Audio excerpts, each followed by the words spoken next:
안녕하십니까. 9월 두 번째 주일입니다. 목요일날 여기는 소나기가 내려서 한결 땅이 부드러워졌고, 금요일도 어제 토요일도 소나기가 조금 내려서 한결 시원해졌고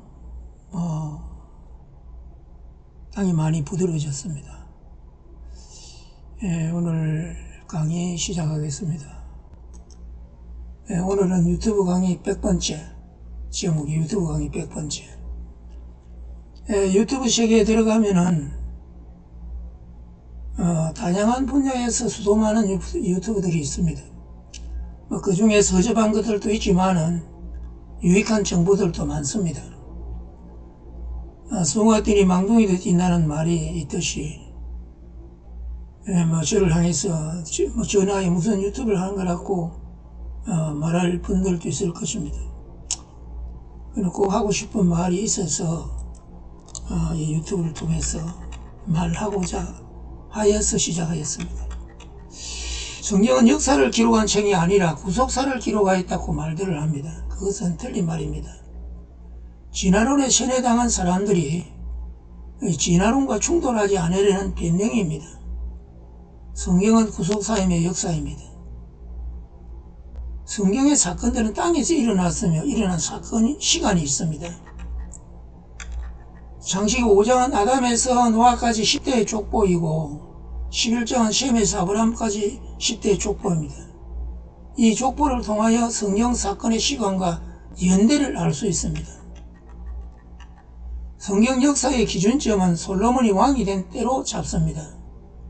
솔로몬이 왕이 된 때는 BC 970년이며 솔로몬이 왕이 되고 4년 후 이스라엘 백성들이 애굽에서 나온 지 480년이 되는 때 예루살렘 건축을 시작하였다고 열왕기상 6장에서 기록하였습니다. 그래서 성전 건축을 시작한 966년에다가 애굽에서 나온 지 480년을 더하면 1446년이 됩니다. 이때가 BC 1446년으로 이스라엘 백성들이 출애굽한 때입니다. 이스라엘 백성들은 430년을 애굽에 살았습니다. 1446년에 이 430년을 더하면 1876년이 됩니다. 그래서 BC 1876년에 이스라엘 가족이 애굽에 들어갔습니다. 야곱은 130세 애굽으로 갔습니다. 1876년에 야곱이 애굽에 갔을 때의 나이 130을 더하면 야곱의 출생 연도는 2006년이 됩니다.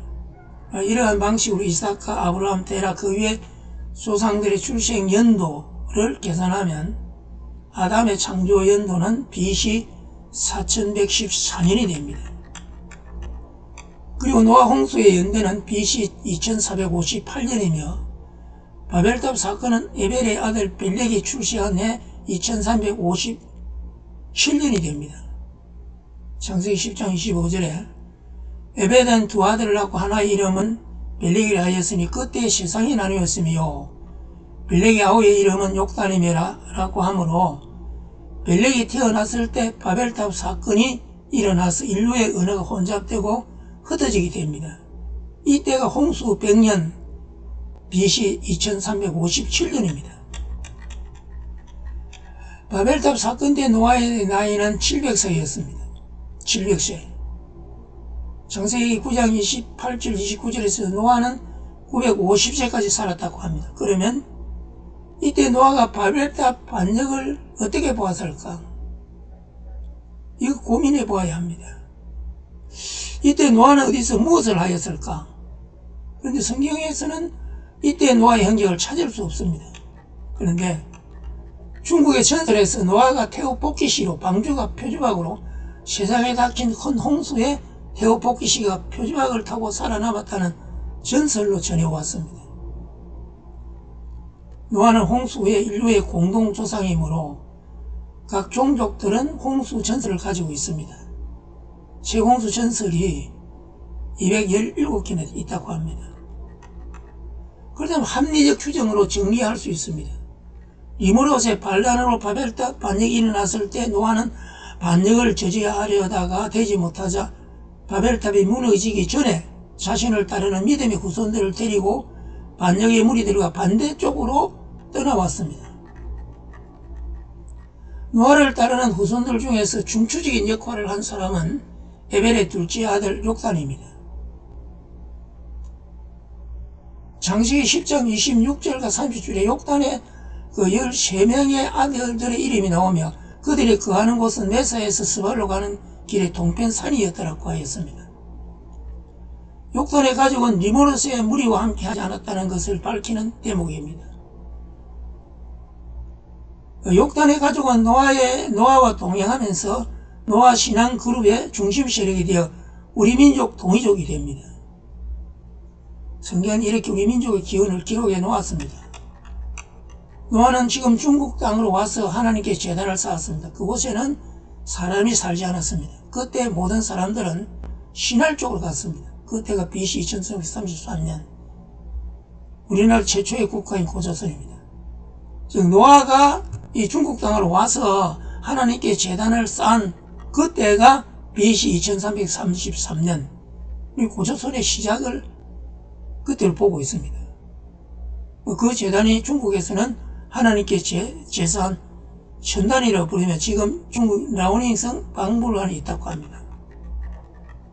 노아는 고조선 건국 후에 226년을 더 살았으며 그동안 백성들은 풀어나서 한반도에까지 뻗어나갔으며 강화도 만이산에서 하나님께 제사하는 참성단을 쌓았고 강원도 태백산 천제단, 평안도 보현산, 항해도 구월산 등에서 제단을 쌓고 하나님께 제사하였습니다. 이곳에 있는 제단들은 고조선 당군이 하늘에 제사하였다는 전설이 전해옵니다. 이 당군이라 부르는 이가 바로 노아입니다. 이 고조선은 중국 땅과 몽골, 중앙아시아, 한반도를 거쳐 세워진 거대한 국가였는데 뒤에 세워진 중국의 나라들과 분쟁을 하다가 2225년이 지나고 BC 108년 중국 한 나라에 멸망한 후에 그 고조선 유민들이 BC 57년에 신라를, BC 37년에 고구려를, BC 18년에 백제를 건국합니다. 후한말에 우리나라에 온 미국 헐버트 선교사는 우리 민족의 신앙에 대해 이렇게 말하였습니다. 한국인에게는 외국으로부터 도입된 것도 아니고 자연 숭배 사상에서 비롯된 것도 아닌 하나님 신앙이 존재한다. 기독교가 들어오기 수천 년 전부터 우주의 최고 통치자로 계셨던 하나님을 알고 숭배해오고 있었던 것이다. 이 한국 고대의 신은 여호와의 속성과 놀랍도록 일치한다 고 하였습니다. 우리나라에 복음이 들어온 이후 지금까지 한국 교회의 부흥은 이러한 뿌리가 있었기 때문입니다. 우리의 언어는 아담으로부터 사용하였던 인류 원행 언어입니다.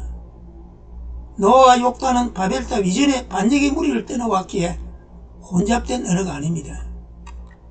이러한 중앙 증거를 종합하여 노아가 니므롯 반역의 무리를 떠나서 하나님께 예배하며 세운 나라가 우리나라인 것을 알리려고 유튜브를 시작하였습니다.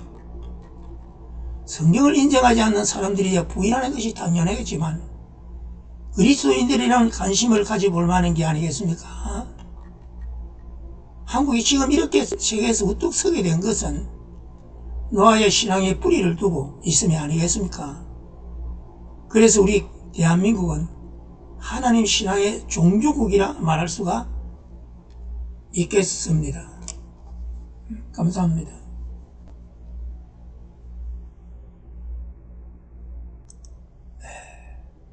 한 주간이 지나면 추석입니다. 많이 분주하겠습니다. 한 주간도 더위는 계속 되겠는데 건강 조심하기를 바랍니다. 감사합니다.